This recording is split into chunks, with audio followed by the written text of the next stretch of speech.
This video is brought to you by our patrons.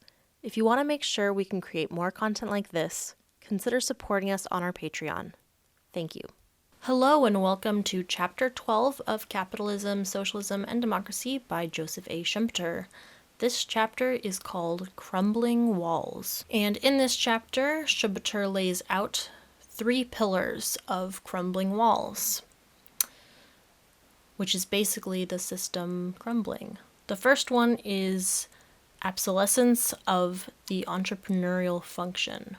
Entrepreneurial function, which is defined as the function of entrepreneurs to revolutionize or reform the pattern of production by various methods such as exploiting an invention, an untried technological possibility for producing a new commodity, producing an old commodity but in a new way, etc. The mechanization of progress is defined as economic progress tends to become depersonalized and automatized. Bureau and committee work tends to replace individual action. So this replaces that individualistic human entrepreneurial function, which has the forward-driving effect on which capitalism relies. And this creates a more or less stagnating effect on society. The stagnating or stationary society is described in paragraph 2. A more or less stationary state would ensue. Capitalism, being essentially an evolutionary process, would become atrophic. There would be nothing left for entrepreneurs to do. They would find themselves in much the same situation as generals would in a society perfectly sure of permanent peace.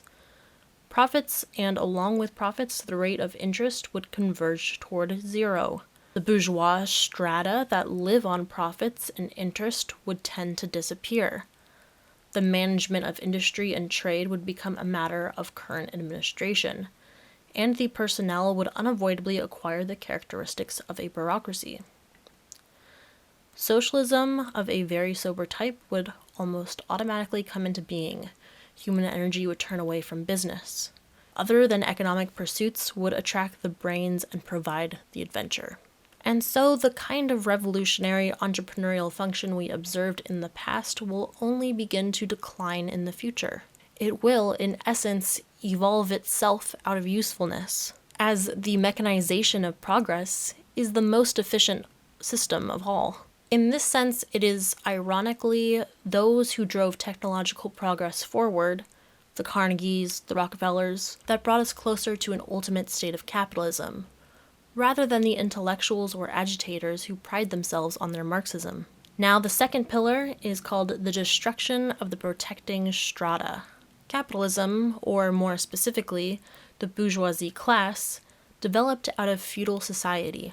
There was a structure in place then that helped foster and protect the bourgeoisie class as it came into existence. And without it, they cannot survive, because the bourgeoisie needs some kind of ally other than itself. But as a result of the natural evolution of capitalism, the bourgeoisie destroyed any remnant of feudal society, and then failed to create a robust power structure to ally itself with, setting itself up for its ultimate collapse. From this view, we can view capitalism as the ultimate stage of feudalism, and the initial stage of pure capitalism as already containing the seeds of its own destruction. Now, the third pillar is called the destruction of the institutional framework of capitalist society. First, the capitalist process attacks the position of the small and medium-sized producer or trader, much in the same way it attacked feudal institutions. While we have addressed economic consequences in previous chapters, the really important consequences lie in the political ramifications. The political structure of a nation is profoundly affected by the elimination of a host of small and medium-sized firms, and the owner-managers of which, together with their dependents, count qualitatively at the poll and have a hold on what we may term the foreman class. The very foundation of private property and free contracting wears away in a nation in which its most vital, most concrete, most meaningful types disappear from the moral horizon of the people. We will see things like property be phased out, because people do not maintain the same passion to defend the impersonal or the abstract. The capitalist process, by substituting a mere parcel of shades for the walls and the machines in a factory, takes the life out of the idea of property.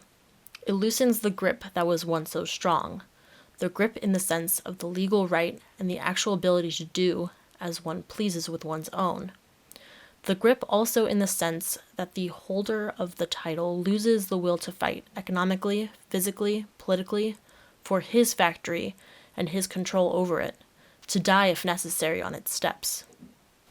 And that is where we will stop for today. I hope that everybody enjoyed this summary of Chapter 12, and we will be out soon with our summary of Chapter 13, Growing Hostility. Have a wonderful week, everyone.